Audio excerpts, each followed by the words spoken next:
Subscribe now and press the bell icon. Never miss an update. नमस्कार दोस्तों, मेरे channel being success world में आपका स्वागत है। आज हम बात करने वाले हैं कंप्यूटर के बारे में। जी हाँ, आजकल कंप्यूटर जिंदगी का हिस्सा बन गया है। जहाँ भी देखो आपको हर जगह कंप्यूटर का यूज़ मिल जाएगा। कंप्यूटर का इस्तेमाल आप छोटी से छोटी और बड़ी से बड़ी चीज़ में कर सकते हैं। आज हम आपको कंप्यूटर के बारे में पूरी जानकारी देंगे। कंप्यूटर क्या है, कंप्यूटर की फुल फॉर्म क्या है, कंप्यूटर का इतिहास, जनरेशंस ऑफ कंप्यूटर, कंप्यूटर का आविष्कार किसने किया और इसके एडवांटेज डिसएडवांटेज, आज हम आपको पूरी जानकारी देंगे। अगर आप इस चैनल पर नए हैं तो इस वीडियो को लाइक करें और चैनल को सब्सक्राइब करना ना भूलें, ताकि आपको ऐसे ही नॉलेजेबल वीडियो मिलती रहें। तो चलिए जानते हैं कंप्यूटर के बारे में। आइए जानते हैं कि कंप्यूटर क्या है। कंप्यूटर एक मशीन है जो कुछ तय निर्देश के अनुसार कार्य को समाप्त करता है। ये एक ऐसा इलेक्ट्रिकल यंत्र है जिसे बनाया गया है जानकारी के साथ काम करने के लिए। ये शब्द कंप्यूटर लैटिन के कंप्यूटेर से लिया गया है। इसका अर्थ है कैलकुलेशन करना या गणना करना। इसका मुख्य तौर से 3 काम है। पहला, डाटा को लेना, जिसे हम इनपुट कहते हैं, जो कि हम अपने खुद आप से देते हैं। दूसरा काम जो डाटा को प्रोसेस करने का होता है, और आखिर काम उसे प्रोसेस डाटा को दिखाने का होता है, जिसे हम आउटपुट कहते हैं।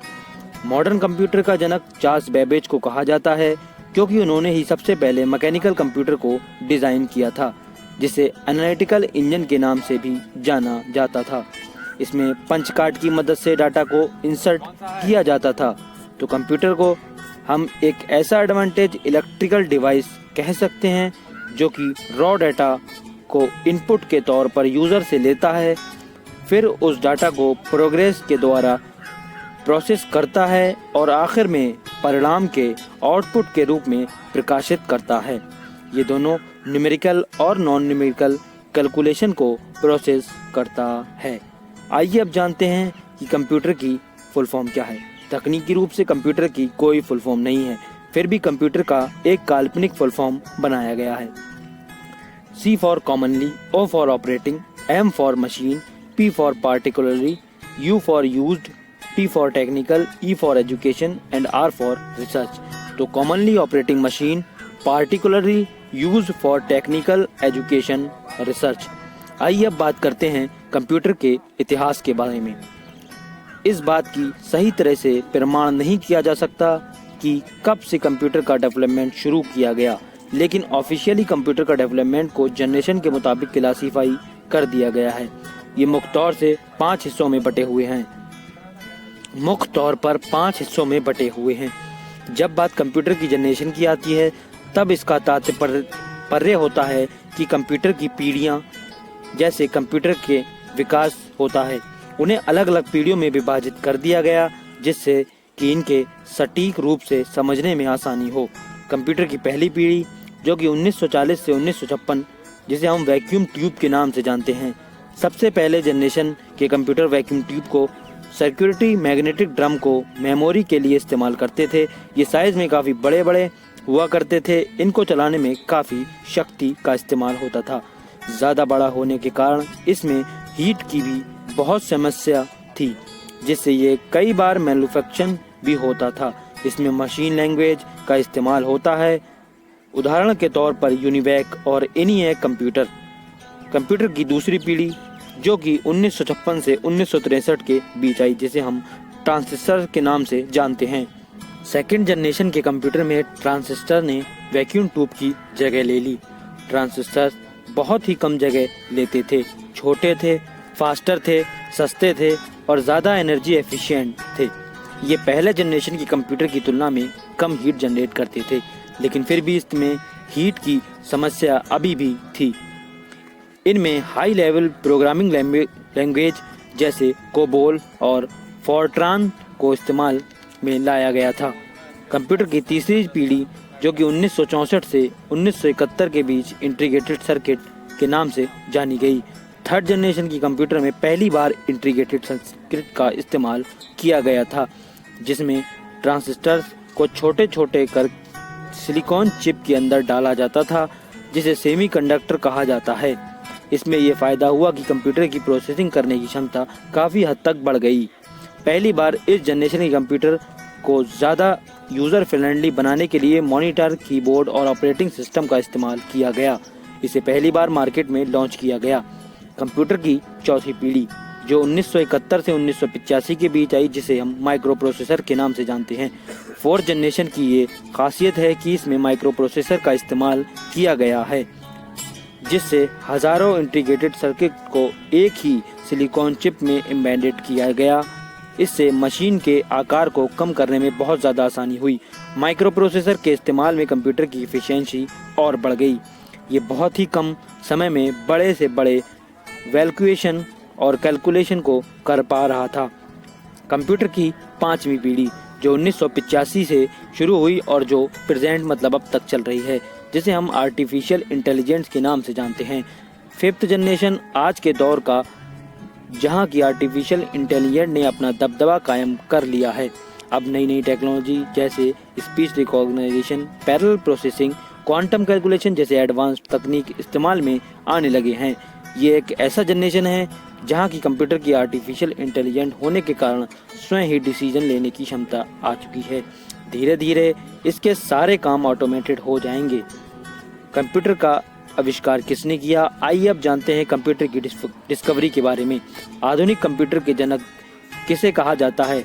ऐसे तो बहुत सारे लोग हैं जिन्हें कंप्यूटर फील्ड में अपना योगदान दिया, लेकिन इन सबसे ज़्यादा योगदान चार्ल्स बेबेज का है, क्योंकि उन्होंने इस सबसे पहले एनालिटिकल इंजन सन 1837 में निकाला था।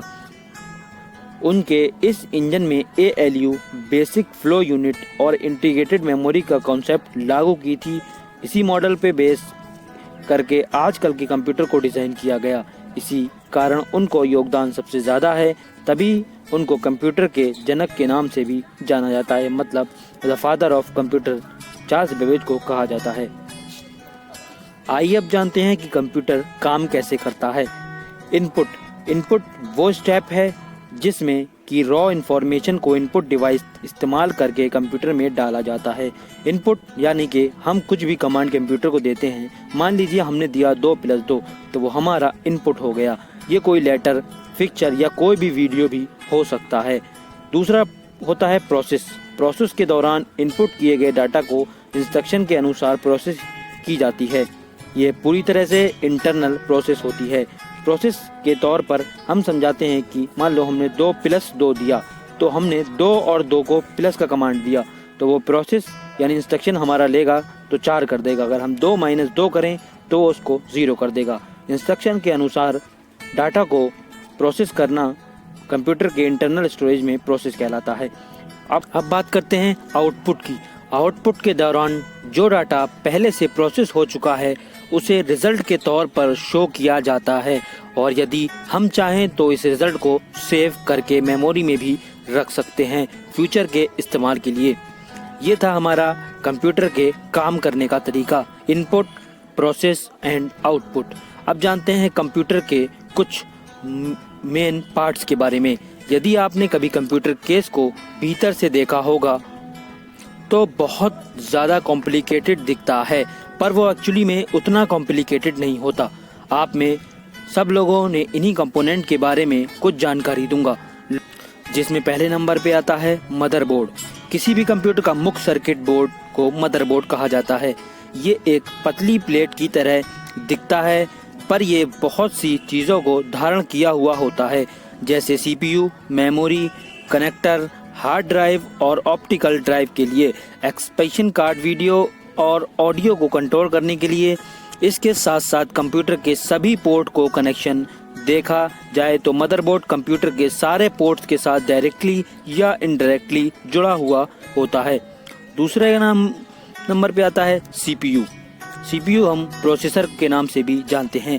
क्या आप जानते हैं CPU यानी सेंट्रल प्रोसेसिंग यूनिट क्या है? इसको भी कहा जाता है। ये कंप्यूटर केस के अंदर मदरबोर्ड में पाया जाता है। इसे कंप्यूटर का दिमाग भी कहा जाता है। ये किसी कंप्यूटर के भीतर ही रहे सारे गतिविधियों के ऊपर नजर रखते हुए होता है। जितनी ज़्यादा एक प्रोसेसर की स्पीड होगी उतनी ही जल्दी ये प्रोसेस कर जाएगा। अब आती है रैम। रैम को हम रैंडम एक्सेस मेमोरी के नाम से भी जानते हैं। ये सिस्टम का शॉर्ट टर्म मेमोरी होता है। जब भी कभी कंप्यूटर को कलेक्शन करता है ये टेम्परेरी उस रिजल्ट को रैम में सेव कर लेता है। अगर कंप्यूटर बंद हो जाए तो ये डाटा भी खो जाता है। यदि हम कोई डॉक्यूमेंट लिख रहे हों तो वो उसे नष्ट होने से बचने के लिए हमें बीच बीच में अपने डाटा को सेव करना चाहिए। सेव करने से हार्ड ड्राइव में डाटा सेव हो जाता है जो कि हम लंबे समय तक काम में ले सकते हैं। रैम को मेगाबाइट यानी एमबी और गीगाबाइट यानी जीबी में नापा जाता है। जितना ज़्यादा रैम होगा उतना ही अच्छा आपका डिवाइस काम करेगा। अब बात करते हैं हार्ड ड्राइव के बारे में। हार्ड ड्राइव वो कंपोनेंट है जहां सॉफ्टवेयर, डॉक्यूमेंट और दूसरे फाइल को सेव किया जाता है। इसमें डाटा लंबे समय तक स्टोर होकर रहता है जिसे आप बाद में जब चाहें इस्तेमाल कर सकते हैं। अब बात करते हैं power supply unit. Power supply unit का काम होता है कि मेन पावर सप्लाई से पावर लेकर उसे ज़रूरत के अनुसार दूसरे कंपोनेंट में सप्लाई करना, जिससे कि हमारे कभी वोल्टेज कभी तेज़ या हल्के होने से हमारे कंप्यूटर पर कोई फर्क ना पड़े। अब बात करते हैं एक्सपेंशन कार्ड के बारे में। सभी कंप्यूटर्स के एक्सपेंशन स्लॉट होते हैं जिसमें कि हम फ्यूचर में कोई एक्सपेंशन कार्ड को ऐड कर सकें। इन्हें पीसीआई यानी पेरिफेरल कंपोनेंट इंटरकनेक्टेड कार्ड भी कहा जाता है। लेकिन आजकल के मदरबोर्ड में बिल्ड इन ही कई स्लॉट पहले से होते हैं। कुछ एक्सपेंशन कार्ड के नाम जो हम पुराने कंप्यूटर को अपडेट करने के लिए इस्तेमाल कर सकते हैं, जैसे कि video card, sound card, network card और ब्लूटूथ कार्ड, जिसे हम अडेप्टर के नाम से भी जानते हैं। आइए अब बात करते हैं कंप्यूटर के हार्डवेयर और सॉफ्टवेयर के बारे में। कंप्यूटर हार्डवेयर को हम कई ऐसी फिजिकल डिवाइस कह सकते हैं जिसे हम अपने कंप्यूटर में इस्तेमाल करते हैं। वहीं कंप्यूटर सॉफ्टवेयर का मतलब है कोड्स और कलेक्शन जिसे हम अपने मशीन के हार्डवेयर में इंस्टॉल करते हैं और हार्डवेयर को चलाते हैं। उदाहरण के तौर पर कंप्यूटर मॉनिटर जो हम पढ़ने के लिए इस्तेमाल करते हैं, माउस जिसे हम नेविगेशन करने के लिए इस्तेमाल करते हैं, ये सब कंप्यूटर हार्डवेयर हैं।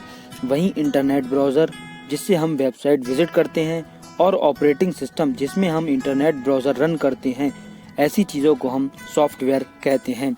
हम ये कह सकते हैं कि एक कंप्यूटर सॉफ्टवेयर और हार्डवेयर के समीक्षण दोनों के समान भूमिकाएं हैं। दोनों साथ मिलकर कई काम कर सकते हैं। जब भी हमें कभी कंप्यूटर शब्द का इस्तेमाल सुनते हैं तब हमारे मन में बस पर्सनल कंप्यूटर का ही चित्र आता है। मैं आप लोगों को बता दूं कि कंप्यूटर के बहुत सारे प्रकार होते हैं, विभिन्न शेप के होते हैं, साइज़ के आते हैं। ज़रूरत के अनुसार हम उनका इस्तेमाल करते हैं, जैसे कि एटीएम पैसे निकालने के लिए, स्कैनर किसी बारकोड को स्कैन करने के लिए, कैलकुलेटर किसी कैलकुलेशन को सॉल्व करने के लिए। ये सारे डिफरेंट टाइप के कंप्यूटर हैं। आइए अब जब जानते हैं कि कुछ कंप्यूटर्स के बारे में, जिसमें पहला है डेस्कटॉप। बहुत से लोग डेस्कटॉप कंप्यूटर का इस्तेमाल अपने घरों, स्कूलों और अपने पर्सनल काम के लिए करते हैं। इनका डिज़ाइन कुछ इस प्रकार से होता है कि इन्हें हम अपने डेस्क पर रख सकें। इनके बहुत सारे पार्ट्स होते हैं, जैसे monitor, keyboard, mouse, computer case. दूसरे नंबर पे होते हैं लैपटॉप। लैपटॉप के बारे में आप तो जानते ही होंगे, जो कि बैटरी पावर्ड होते हैं, जो बहुत ही ज़्यादा पोर्टेबल होते हैं, जिससे इन्हें कहीं भी और कभी भी ले जाया जा सकता है। तीसरे नंबर पे हैं टैबलेट। अब बात करते हैं टैबलेट की, जिसे हम हैंडहेल्ड कंप्यूटर भी कहते हैं, क्योंकि इसे बड़ी आसानी से कहीं भी पकड़ा जा सकता है और ले जाना भी बहुत आसान होता है। इसमें कीबोर्ड और माउस नहीं होता, बस एक टच सेंसिटिव स्क्रीन होता है जिसे टाइपिंग और नेविगेशन के लिए इस्तेमाल किया जाता है। एग्जाम्पल के तौर पर आईपैड।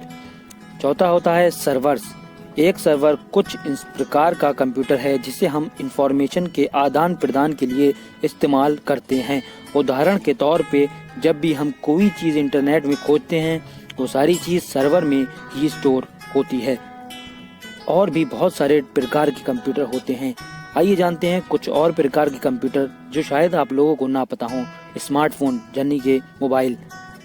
जब एक नॉर्मल सेल फोन में इंटरनेट इनेबल हो जाता है, वहीं उसका इस्तेमाल कर हम बहुत से कार्य कर सकते हैं, तब ऐसे सेल फोन को स्मार्टफोन कहा जाता है और उसे हम कंप्यूटर कहते हैं। वियरेबल एक पहनने योग्य तकनीक उपकरण के एक समूह के लिए इस शब्द का इस्तेमाल किया गया है, जिसमें फिटनेस ट्रैकर और स्मार्ट वॉच शामिल हैं। इन्हें कुछ इस प्रकार से डिज़ाइन किया जाता है जिससे इसे पूरे दिन पहने जा सकते हैं। इन उपकरणों को अक्सर पहनने योग्य कहा जाता है। Game control. यह गेम कंसोल भी एक विशेष प्रकार का कंप्यूटर है जिसका उपयोग आपके टीवी पर वीडियो गेम खेलने के लिए करते हैं। टीवी भी एक प्रकार का कंप्यूटर होता है जिसमें अब काफ़ी एप्लीकेशन या ऐप्स शामिल हैं जो कि एक स्मार्ट टीवी में परिवर्तित करते हैं। वहीं अब आप सीधे अपने टीवी पर इंटरनेट से वीडियो स्ट्रीम कर सकते हैं। आइए अब जानते हैं कंप्यूटर के कुछ उपयोग या एप्लीकेशन ऑफ कंप्यूटर। कंप्यूटर का उपयोग कहाँ कहाँ होता है? देखा जाए तो कंप्यूटर का इस्तेमाल हम अपने जीवन में हर जगह करते आ रहे हैं और करते रहेंगे। ये हमारे एक अंग सा बन गया है। मैंने इसके कुछ इस्तेमाल को आपकी जानकारी के लिए बता रहा हूँ। जैसे शिक्षा के क्षेत्र में कंप्यूटर का इस्तेमाल। शिक्षा में इनका एक सबसे बड़ा हाथ है। अगर कोई इंस्टीट्यूट को किसी चीज़ के बारे में जानकारी चाहिए तब उसे कुछ मिनट में जानकारी उपलब्ध हो जाती है। इसकी मदद से रिसर्च से पता चला है कि कंप्यूटर की मदद से किसी भी स्टूडेंट की लर्निंग परफॉर्मेंस में काफ़ी बढ़ोतरी हुई है। आजकल तो घर बैठे ऑनलाइन क्लासेस की मदद से पढ़ाई की जा सकती है। हेल्थ और मेडिकल में ये हेल्थ और मेडिकल के लिए एक वरदान है। इसकी मदद से आजकल मरीजों का इलाज बहुत ही आसानी से हो जाता है। आजकल सभी चीज़ें डिजिटल हो गई हैं जिससे बड़ी आसानी से रोग के बारे में पता चल जाता है और उस हिसाब से इसका इलाज भी पॉसिबल है। इससे ऑपरेशन भी आसान बन गए हैं। विज्ञान के क्षेत्र में ये तो साइंस की ही देन है। इससे रिसर्च में बहुत ही आसानी होती है। आजकल एक नया ट्रेंड चल रहा है जिसे कोलैबोरेटरी भी कहा जाता है, जिससे दुनिया के सारे साइंटिस्ट एक साथ मिलकर काम कर सकते हैं। इससे कुछ फर्क नहीं पड़ता कि आप कौन से देश के और कहाँ रहते हैं। बिजनेस में इसका बहुत बड़ा हाथ है। प्रोडक्टिविटी, कॉम्पिटिटिवनेस को बढ़ाने के लिए इसका इस्तेमाल मुख्य तौर से marketing, retailing, banking, stock trading में होता है। यहाँ सभी चीज़ें डिजिटल होने के कारण इसकी प्रोसेसिंग बड़ी ही फास्ट हो गई है और आजकल कैशलेस ट्रांजैक्शन पे ज़्यादा इम्पोर्टेंस दिया जा रहा है। रिकर्सन और इंटरटेनमेंट में भी इसका इस्तेमाल होता है। इंटरटेनमेंट के लिए ये एक नया अड्डा बन गया है। किसी भी चीज़ के बारे में आप बात करो, जैसे मूवीज़, स्पोर्ट्स और रेस्टोरेंट्स, कहीं भी बात करें तो इनकी इस्तेमाल सभी जगह बहुत तेज़ी से होता है। गवर्नमेंट के सेक्टर में भी इसका बहुत इस्तेमाल होता है। आजकल तो गवर्नमेंट भी इनके इस्तेमाल के ऊपर ज़्यादा फोकस दे रही है। यदि हम बात करें traffic, tourism, information, broadcasting, education, aviation, सभी जगह में इसका इस्तेमाल हमारे बहुत काम को आसान करता है। डिफेंस में भी इसका इस्तेमाल हो रहा है। सेना में भी इसका इस्तेमाल काफ़ी हद तक बढ़ गया है। इसकी मदद से हमारी सेना और ज़्यादा शक्तिशाली बन गई है, क्योंकि आजकल सभी चीज़ें कंप्यूटर की मदद से कंट्रोल किया जाता है। ऐसे बहुत से जगह हैं जहां हम इसका इस्तेमाल करते हैं हमारी ज़रूरत के अनुसार। आइए अब जानते हैं कि कंप्यूटर के क्या क्या लाभ हैं, यानी कंप्यूटर के क्या क्या फ़ायदे हैं। वैसे तो ये कहना बिल्कुल भी गलत नहीं होगा कि कंप्यूटर ने हमें इंसानों के जीवन को बहुत ही सरल बना दिया है अपने इनक्रेडिबिलिटी, स्पीड, एक्यूरेसी और स्टोरेज की मदद से। इससे इंसान जब चाहे तब कुछ भी सेव कर सकता है और कुछ भी खोज सकता है आसानी से। हम कह सकते हैं कि कंप्यूटर एक बहुत ही वर्सेटाइल मशीन होता है, क्योंकि ये बहुत ही फ्लेक्सिबल है अपने जॉब्स को करने में। लेकिन इसके बावजूद भी हम कह सकते हैं कि कंप्यूटर एक बहुत ही वर्सेटाइल मशीन होता है, क्योंकि ये बहुत ही फ्लेक्सिबल होता है अपने काम को करने में। वहीं मशीन के कुछ इम्पोर्टेंट एडवांटेज और डिसएडवांटेज भी होते हैं। आइए अब जानते हैं कंप्यूटर के कुछ एडवांटेज के बारे में। मल्टीटास्किंग एक बहुत ही बड़ा एडवांटेज होता है कंप्यूटर का। इसमें कोई आदमी आसानी से बहुत सारे ऑपरेशन, न्यूमेरिकल प्रॉब्लम, कैलकुलेशन एक ही सेकंड में कर सकता है। कंप्यूटर आसानी से ट्रिलियन ऑफ इंस्ट्रक्शन को पर सेकंड में कैलकुलेट कर सकता है। दूसरा होता है स्पीड। अब ये केवल एक कैलकुलेटेड डिवाइस बनकर नहीं रह गया है, अब ये हमारे जीवन का एक महत्वपूर्ण हिस्सा बन चुका है। इसकी बहुत ही बड़ी एडवांटेज है इसकी बहुत तेज़ी से काम करने की स्पीड, जो कि इसे कोई भी टास्क को कंप्लीट करने में मदद करती है, वो भी बहुत कम समय में। इसके प्रयास सभी ऑपरेशंस को तुरंत ही किया जा सकता है, अन्यथा इनके करने में बहुत ज़्यादा समय लगता। स्टोरेज बहुत बड़ी मात्रा में कर सकता है। ये एक लो कॉस्ट सॉल्यूशन होता है क्योंकि इसमें कोई इंसान बहुत ज़्यादा मात्रा में डाटा को बजटेड में सेव कर सकता है। सेंट्रलाइज्ड डाटाबेस का इस्तेमाल से बहुत ही हाई क्वालिटी की इंफॉर्मेशन को स्टोर किया जा सकता है, जिससे कि कॉस्ट को बहुत हद तक कम किया जा सकता है। एक्यूरेसी, ये कंप्यूटर अपने कैलकुलेशन को लेकर बहुत ही ज़्यादा एक्यूरेट होता है। इसमें गलती करने की संभावना बिल्कुल ना के बराबर होती है। डाटा सिक्योरिटी, डिजिटल डाटा को प्रोटेक्ट करने के लिए डाटा सिक्योरिटी कहलाता है। कंप्यूटर हमारे डिजिटल डाटा को अनऑथराइज्ड यूज़र जैसे कि साइबर अटैक या और दूसरे हैकर से बचाता है। आइए अब जानते हैं कंप्यूटर के डिसएडवांटेज के बारे में, यानी कंप्यूटर की हानियों के बारे में।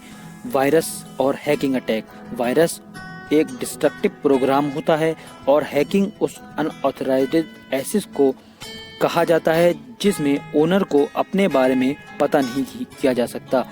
इन वायरस को आसानी से ईमेल अटैचमेंट के द्वारा फैलाया जा सकता है, कभी कभी USB से भी या किसी इन्फेक्टेड वेबसाइट से इनके आपको कंप्यूटर तक पहुंचाया जा सकता है। वहीं एक बार ये आपके कंप्यूटर तक पहुंच जाए तब आपके कंप्यूटर को बर्बाद कर सकता है। Online cyber crime. इन ऑनलाइन साइबर क्राइम को करने के लिए कंप्यूटर और नेटवर्क का इस्तेमाल किया जाता है। वहीं साइबर स्टॉकिंग और आइडेंटिटी थेफ्ट भी इन्हीं ऑनलाइन साइबर क्राइम के तहत आते हैं। एम्प्लॉयमेंट अपॉर्चुनिटी में कटौती होना, क्योंकि कंप्यूटर एक साथ बहुत सारे कार्य करने में सक्षम होता है, इसलिए एम्प्लॉयमेंट अपॉर्चुनिटी को भी भारी नुकसान होता है। इसलिए बैंकिंग सेक्टर से लेकर कोई भी गवर्नमेंट सेक्टर ही आप देख लो, सभी भी कंप्यूटर का ज़्यादा महत्व दिया जाता है लोगों के स्थान पर, इसलिए बेरोजगारी केवल बढ़ती ही जा रही है।